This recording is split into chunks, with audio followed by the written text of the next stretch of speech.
A group claims Alberta women are at increasing risk of being shot or strangled by their partners. I spoke to the operator of a women's shelter here in Edmonton to find out what she sees.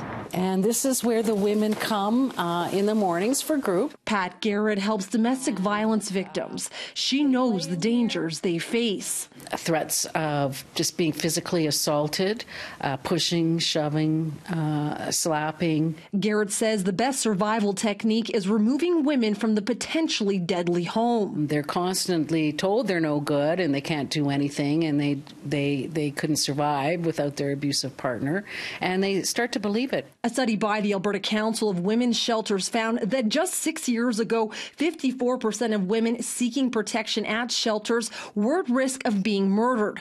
Today, that number has jumped to 64%. The council says the reason for the increase is that it's becoming more common for victims to report abuse. All the science, all the research says that the most reliable indicator of a woman being murdered is her own intuition. If she tells you, as Jan said, that she feels like she's going to be killed, we better perk up and listen to that. Now, I spoke to a domestic abuse victim at the Wings of Providence Women's Shelter. She tells me after leaving her violent partner, she did decide to go back to him for the sake of their daughter, but then says she finally left him for good as he began to abuse their little girl too. From Edmonton, Cheryl Tasascu, City News.